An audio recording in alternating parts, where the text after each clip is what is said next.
ala sayyidina Muhammad. Nabi keluar tuan-tuan, berakhlaklah. Hebat Rasulullah tuan-tuan.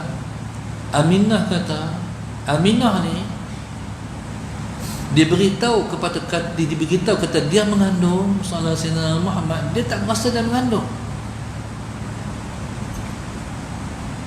Orang puan kita kalau dia mengandung ada talak, benih, meloya, tak boleh makan tu, tak boleh makan ni, no, bau untuk lelaki tak boleh kadang-kadang sallallahu alaihi wasallam Muhammad.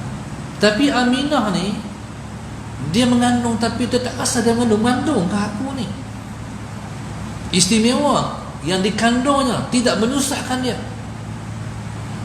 Sampailah beberapa hari, beberapa bulan lagi dia nak melahirkan Rasulullah sallallahu alaihi wasallam, sayyidina Muhammad. Tuan-tuan, dia telah dibisikkan di telinganya, namakan anak ini Muhammad, namakan anak ini Muhammad, namakan anak ini Muhammad. Allahumma salli ala sayyidina Muhammad. Muhammad, tak ada orang pun nama Muhammad. Sedangkan orang Arab, sallallahu alaihi wasallam Muhammad, orang Arab ni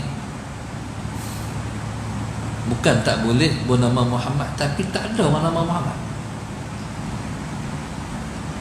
Allahumma salli ala sayyidina. Sebab Muhammad ni surprise. Nama yang terkenal sebelum itu ialah Ahmad. Mubashiran bi rasul ya'ti min ba'di ismuhu Ahmad. Muhammad orang tak pernah tahu. Rahmat ni Allah simpan, Muhammad ni disimpan untuk menjadi nama kepada Muhammad. Disimpan nama tu sebab dia ialah satu hadiah. Hadiah ni dia surprise, tak boleh habaq awal, dia kena buat kejutan. Allahumma salli ala sayyidina Muhammad. Dan turut yang dibisikkan di telinganya agar dinamakan anak laki-laki yang lahirkan ini nama Muhammad ialah Tuan Nabi Abdul Muttalib, namakan dia Muhammad. Allahumma salli ala sayyidina Muhammad. Dibisik di telinga, namakan dia Muhammad. Tuan-tuan, subhanallah, Allahumma salli ala sayyidina Muhammad. Maka Nabi sallallahu alaihi wasallam yang ruhnya Allah cipta pertama sekali, ruh yang pertama Allah cipta ialah ruh Rasulullah, yang orang panggil Nur Muhammad. Makhluk yang pertama Allah cipta ialah ruh Rasulullah sallallahu alaihi wasallam. Allahumma salli ala sayyidina Muhammad. Sebelum daripada Allah mencipta Nur Muhammad, Allah tak cipta apa lagi pun. Ketika Allah masih belum mencipta apa-apa, itulah dia panggil zaman azali. Allahumma salli ala sayyidina Muhammad. Kalau kita mengaji ilmu tauhid, zaman ada dua, zaman azali, zaman mungkin. Zaman azali ketika Allah duduk seorang-seorang dia, Allah masih belum buat apa lagi. Ni bahasa Tok Guru Saleh. Ketika tu Allah duduk seorang-seorang dia, Allah tak buat apa lagi, dia panggil azali. Sallallahu alaihi wasallam. Saya pinjam perkataan Tok Guru. Jadi bila Allah cipta Nur Muhammad, maka Allah pun mencipta sampai tak habis-habis ciptaan Tuhan ni. Maka zaman ini dia panggil zaman mungkin. Rasulullah sallallahu alaihi wasallam tercipta pertama sekali. Ruh Rasul-Rasul tercipta kemudian. Tapi Allah bagi ruh Rasul-Rasul tercipta kemudian, bergabung dengan jasad di dunia ni, mereka dilahirkan dulu.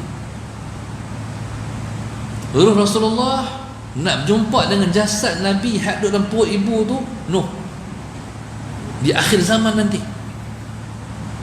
Maka ketika Nabi dalam perut mak dia, Tuhan dah bentuk Rasulullah yang kemanusiaan ni, yang basyariah ni, yang kemanusiaan dalam perut ibu dengan sebaik-baiknya. Sampai masa yang Tuhan nak, maka ditiupkanlah ruh Rasulullah sallallahu alaihi wasallam, Nur Muhammad tadi, dalam jasad Nabi yang bayi itu dalam perut ibu. Sallallahu alaihi wasallam. Maka kelahiran ni ditunggu-tunggu, dinanti-nanti. Malaikat di langit tak tahulah tara mana. Di syurga tu tak tahulah macam mana. Alam tak kena cerita macam mana nak sambut Muhammad hak dilahirkan ni. Allahumma salli ala sayyidina Muhammad. Pasal apa nanti-nanti? Sebab Muhammad ni memang dijanji, disebut dalam semua kitab-kitab terdahulu akan dilahirkan Nabi akhir zaman Muhammad, jadi rahmat kepada seluruh alam. Sebab manusia akan mengakhirkan kehidupan di akhir sekali, syurga ataupun neraka. Dialah penyelamat daripada neraka. Tuan-tuan, Muhammad dah dikenali sebelum kelahirannya. Allahumma salli ala sayyidina Muhammad. Awak malaikat tak kenal.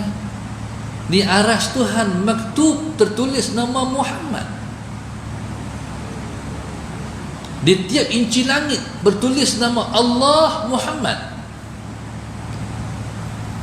Sampai Nabi Allah Adam pada saat nak minta Allah ampunkan kesalahannya, ya Allah, dengan berkat Muhammad ampun dosaku. Allah tanya, hang tahu mana ada nama Muhammad? Kata Nabi Allah Adam, aku pernah mengangkat kepalaku, faraitu fi qawaibil arsy maktuban man ismuhu Muhammad. Aku tengok di tiang aras, di tiang-tiang aras, qawaimal arsy, qawaim tiang-tiang, bukan satu tiang, tiang-tiang aras tertulis nama Muhammad. Aku tahu tentu dia orang hebat. Jadi Nabi Allah Adam kata, wahai Tuhanku, ampunkan kesalahanku dengan berkat Muhammad. Maka sebab itu bila mana kita berziarah ke makam Rasulullah, mazhab ahli sunnah bukan menghadap ke arah qiblat ketika berdoa, tapi menghadap ke arah makam Allah Sayyidina Muhammad. Kalau kita pergi Mekah, hak jaga makam Nabi akan suruh kata, qiblat ya syekh, qiblat ya syekh, doa menghadap qiblat. Mazhab ahli sunnah wal jamaah menghadap arah makam.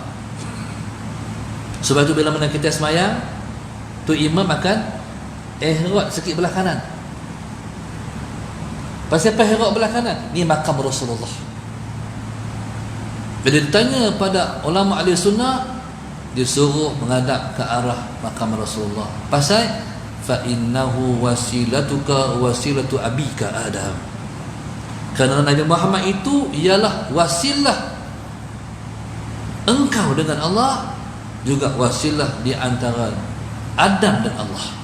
Dia perantaraan. Allahumma salli ala sayyidina Muhammad. Wasilatuka, jalan jadi wasilah untuk menyelamatkan kita. Wasilatu abika, juga wasilah bapa engkau Adam alaihissalam. Tu Nabi Muhammad. Maka tentang subhanallah masalah Sayyidina Muhammad, maka rumah Nabi ni bila nak dihadapkan Rasulullah, bercahaya rumah Rasulullah, maka turut bercahaya ialah orang yang banyak berselawat kepada Rasulullah sallallahu alaihi wasallam. Ada satu guru saya, dia orang Lombok, masalah Sayyidina Muhammad. Dia cerita satu orang tua di tempatnya. Orang tua ni, Allahumma salli ala sayyidina Muhammad, bila lampu dah padam, nak tidur malam, rumah tu dah gelap, padam lampu gelap, tapi rumah tu bercahaya. Ni cerita salah satu guru saya. Rumah tu bercahaya. Ala sayyidina Muhammad. Orang tua ni, ibadat yang dia tak tinggal sehari semalam ialah selawat kepada Rasulullah 12,000 kali sehari. 12,000 kali sehari. Tuan-tuan, kalau rumah pun bercahaya, tuan-tuan boleh bayang hati dia macam mana. Itu Rasulullah. Jadi mungkinlah Tuhan nak tunjukkan rumah orang tua ni, Nabi dia lahirkan, rumah bercahaya, rumah orang tu, kata guru saya. Allahumma salli ala sayyidina Muhammad. Bila Nabi dia lahirkan, tuan-tuan, yang turut menyambut Nabi bukan bidan di dunia, bidan yang datangkan daripada syurga. Daripada syurga siapa yang mai? Yang sambut Nabi? Asiyah imratu Fir'aun dengan Maryam binti Imran. Yang mai ni wanita tinggi. Maryam orang perempuan jenis tinggi, Asiyah orang perempuan jenis tinggi. Tapi Asiyah ni kata isteri Fir'aun, tak pernah disentuh oleh Fir'aun pun. Tak boleh sentuh dia. dia suci. Dia katakan Asia ni. Siapa daripada orang ni? Asia dan juga Maryam masalah Sayyidina Muhammad ialah bakal isteri Nabi dalam syurga esok. Ni yang orang sebut imra'atan ata fi miladi zawjiha. Dua orang isteri datang pada hari kelahiran suaminya. Pelik tak pasal ni? Dua orang isteri datang pada hari kelahiran suaminya. Bini dulu, bini hidup dulu, laki hidup belakang. Jadi kedua-dua ni akan jadi isteri Nabi dalam surga. Allah Sayyidina Muhammad. Baik. Yang juga menjadi bidan ketika itu, yang wakili ahli dunia, ialah Syifa, iaitu ibu kepada Sayyidina Abdurrahman bin Auf radhiyallahu taala anhu. Allahumma salli ala Sayyidina Muhammad. Aminah cerita bila mana Allahumma salli ala Sayyidina Muhammad dia melahirkan Rasulullah. Allahumma salli ala Sayyidina Muhammad, dia tak melihat lahir keluar Rasulullah, tapi yang dia tengok ialah cahaya yang keluar daripada dia. Sallallahu alaihi wasallam. Tuan-tuan, padahal Nabi itu nur, Nabi nur. Maka sebab tu kata ulama, pasal apa Nabi tidak memiliki bayang-bayang? Sebab Nabi kita cahaya, Nabi tak ada bayang-bayang. Pasal apa Allah tak mencipta Nabi memiliki bayang-bayang? Kalau Nabi ada bayang-bayang, nanti menghinakan Nabi balik. Kut ada orang pijak Rasulullah ke bayang-bayang, mesti terpijak. Tuhan tak buat bayang-bayang sebab Nabi itu nur. Jadi subhanallah, sallallahu alaihi wasallam Muhammad, cuma yang dilihat oleh Aminah, Nabi keluar daripada perutnya dalam keadaan sujud. Itu yang dilihatnya. Lepas itu Nabi hilang. Subhanallah, sallallahu alaihi wasallam Muhammad hilang Rasulullah. Tuan-tuan, di mana menghilang Rasulullah? Di arak ke seluruh alam ini. Muhammad dah lahir, Muhammad dah lahir, Muhammad dah lahir. Dibawa ke seluruh alam ni, dibawa ke bukit, buka gunung-gunung dan sebagainya, di tanah-tanah dataran dan sebagainya.